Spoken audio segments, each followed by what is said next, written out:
Voici la suite du cours de maths pour compenser les heures qu'on va perdre le mercredi et le jeudi. On va essayer de continuer à avancer dans les notes du cours. Donc, on va essayer de voir donc les calculs des asymptotes. Ok. Et pour faire des calculs des asymptotes, on fait qu'est-ce qu'on avait besoin. En fait, on avait besoin tout ce qu'on avait vu précédemment, c'est-à-dire savoir calculer la limite x tend vers c'est-à-dire savoir calculer la limite x tend vers un nombre d'une fonction, ou savoir là on sait qu'on va avoir donc K1, K1, K2, K3, ou il faut aussi savoir de faire des calculs de limite x tend vers plus ou moins l'infini d'une fonction. Sur base de ça, en fait, on peut déterminer les asymptotes.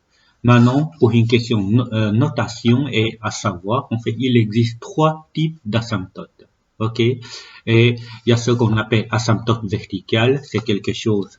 Imaginons que j'ai quelque chose de vertical, je dois le tracer de manière verticale et ça passe par des valeurs de x. C'est pour ça que c'était donné par AV a comme équation x égale, et ça, il fallait indiquer donc la valeur qui se trouve sur l'arc de x. En fait, il n'y a rien à compléter ici, c'est juste pour vous donner le début. Et alors, si vous avez compris ça, les asymptotes horizontales, donc tout ce qui est horizontal, je vais le mettre un peu comme ça, voilà. Tout ce qui est horizontal, ça passe par des valeurs sur l'axe des y. Du coup, là, c'est pour ça qu'on a asymptote horizontale qui a comme l'équation y égale à quelque chose. Donc, de nouveau, ce sont des nombres. Ok? Des nombres. Alors, il y a aussi ce qu'on appelle les asymptotes obliques. Ça, on l'avait jamais rencontré dans des situations précédentes. C'est ce que je vais vous expliquer vers la fin du chapitre. Donc, les asymptotes obliques, comment on pourrait la noter? En fait, les asymptotes obliques, ce sont des droites qui sont obliques. Ils pourraient être comme ça, ils pourraient être comme ça. Alors, une asymptote oblique, en fait, elle est donnée par A, elle est notée par AO pour oblique, A comme l'équation Y égale à MX plus P. MX plus P, c'est quoi? C'est une droite. Ok, il faut déterminer la valeur de M et la valeur de P. Tout ça, c'est ce que je vais vous expliquer dans cette partie là où on va calculer des asymptotes. Maintenant, pour une question de mise en situation, je vous demande de représenter approximativement le graphique de la fonction ici. Pour représenter cette fonction-là, qu'est-ce qu'on pourra faire?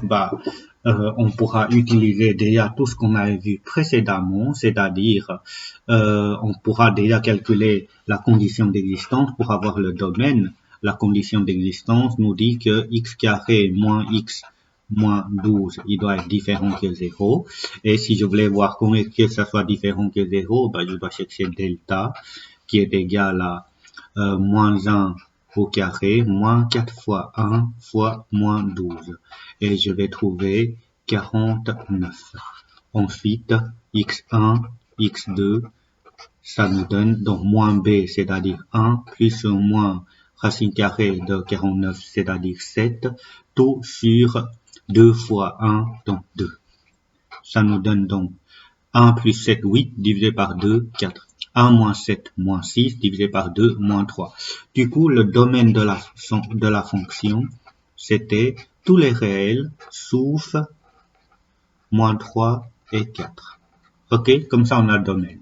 Et je peux aussi chercher l'ordonnée à l'origine. L'ordonnée à l'origine, en fait, au niveau l'ordonnée à l'origine, je dois remplacer tout par 0 dans l'expression. J'aurai donc 12 sur moins 12. 12 sur moins 12, ça nous donnera moins 1. Ok, on a un point en moins 1. Ok, et ensuite, on pourra aussi chercher des racines. Pour chercher des racines, qu'est-ce qu'on fait? On doit supposer que tout ça, x carré plus 12 sur x carré moins x moins 12 égale à 0. Et je sais qu'une fraction égale à 0 si son numérateur est égal à 0 et x carré égale à moins 12, ça c'était impossible. Pourquoi impossible? Car un nombre au carré ne peut jamais être égal à un nombre négatif, ce qui fait qu'il n'y a pas de racine. Quand il n'y a pas de racine, ça veut dire que le graphique ne va pas toucher l'axe des x. Ok? Et après ça, qu'est-ce qu'on pourra encore calculer? En fait, on pourra encore calculer, par exemple, des limites x tend vers plus l'infini de la fonction x carré plus 12 sur x carré moins x moins 12. À ce moment-là, je sais que je dois prendre la terme la plus grande puissance, c'est-à-dire au-dessus c'était x carré, en dessous c'était x carré. Donc ce cas-là, après simplification, il reste plus qu'un 1 et limite x tend vers plus l'infini est 1. Maintenant, si c'était moins l'infini, vous êtes d'accord que c'est 1 aussi. Du coup, peu importe si je vais vers plus l'infini ou moins l'infini, je m'approcherai vers la valeur de 1. Donc, je m'approcherai vers la valeur de 1. Maintenant, en fait, ce n'est toujours pas suffisant. On ne sait pas si on doit tracer comme ça ou comme ça, mais on sait qu'on ne peut pas avoir quelque chose qui est comme ça. Pourquoi? Puisque si je vais avoir quelque chose qui est comme ça, je vais toucher l'arc des x quelque part, alors il n'y a pas racine, on ne peut pas toucher l'arc des x.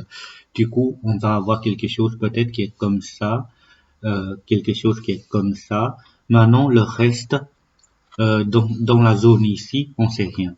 C'est pour ça que, en fait, on doit commencer aussi par calculer les autres informations. Et c'est quoi les autres informations? Les autres informations qui nous manquent.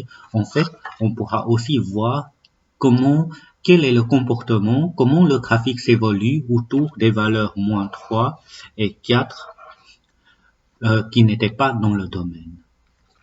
Et pour ça, on doit essayer de voir limite x tend vers moins 3 de la fonction f de x et limite x tend vers 4 de la fonction f de x.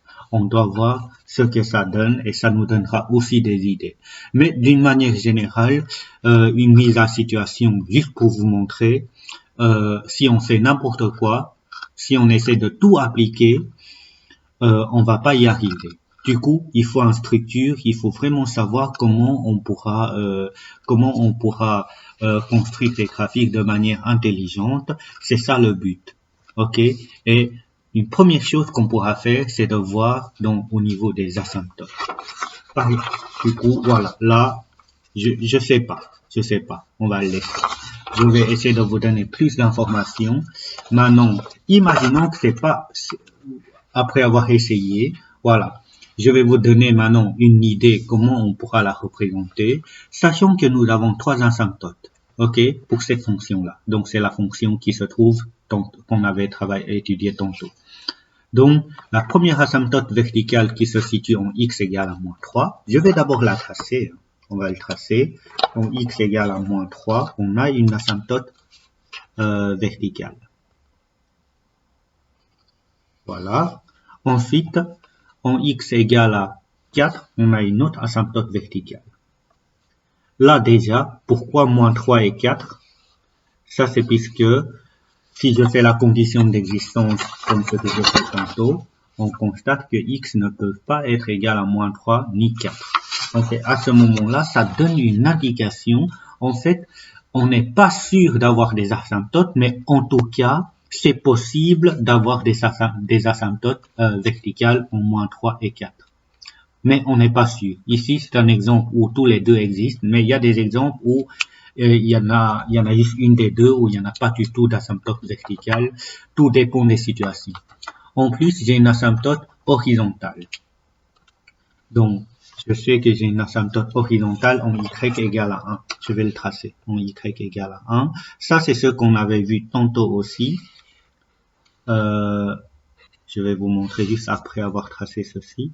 Donc, dans la situation précédente, on avait vu que quand on va vers plus l'infini ou moins l'infini, on va se rapprocher vers 1. Ok? Quand x tend vers plus ou moins l'infini, l'image va se rapprocher de 1. Donc, sur base de ça, on va essayer maintenant d'utiliser des autres informations de limite que, voilà, tantôt je vous avais dit que normalement on est censé de calculer ceci, mais là, quand on calcule ça, en fait, on va trouver K2 et K2. Et sachant que quand on arrive au K2, on doit utiliser le tableau de signes. Avec le tableau de signes, on détermine limite gauche, limite droite, limite gauche, limite droite de moins 2. Et pardon, c'est pas 2, c'est 4. Ok, c'est 4. Donc, sur base de ça, on va essayer maintenant de placer. Tantôt, on avait vu que il n'y a pas racine et on a l'ordonnée à l'origine en moins 1 qui est là. Ok, voilà, on a un point ici. Maintenant, quand x se rapproche vers moins 3 du côté gauche, je suis à plus l'infini. Je suis à plus l'infini.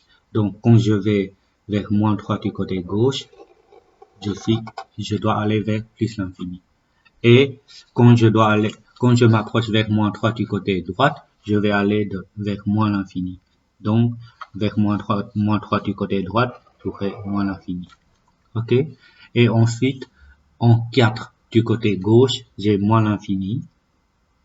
Donc, du côté gauche de 4, j'ai moins l'infini. Et du côté droite de 4, j'ai plus l'infini. Donc, qui est comme ça. Ok? Maintenant, avec ça, on a déjà une idée de l'allure. Déjà, ici, on voit que ça doit passer par ce point-là. Donc, je vais allonger. Et je vais revenir.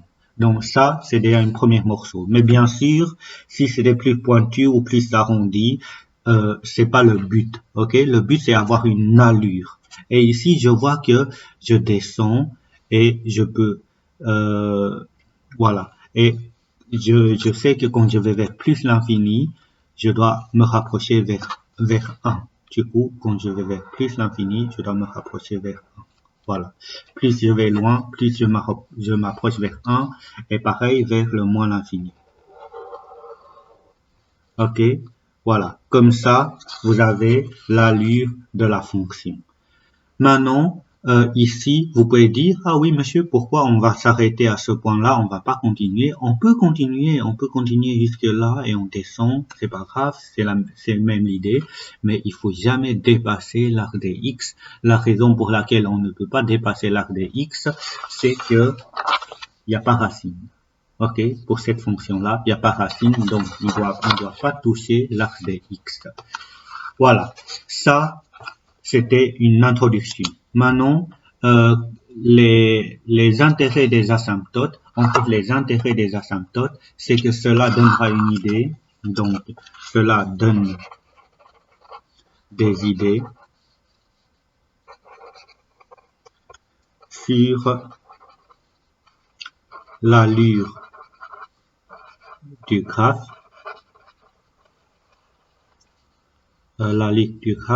en plus ou moins l'infini et en des valeurs, donc comment je vais dire les valeurs exclues du domaine, exclues, je sais pas si c'était bien écrit, exclues du domaine de la fonction. Voilà. Ça, c'était donc justement les intérêts. Et une fois on a cette information-là, on constate qu'on peut avoir une idée de l'allure de la fonction. Ok? Donc, voilà. Ça, c'est une introduction. Maintenant, on va essayer de compléter la page 30. Je vais essayer de vous expliquer ce que c'est des asymptotes verticales et des asymptotes horizontales après.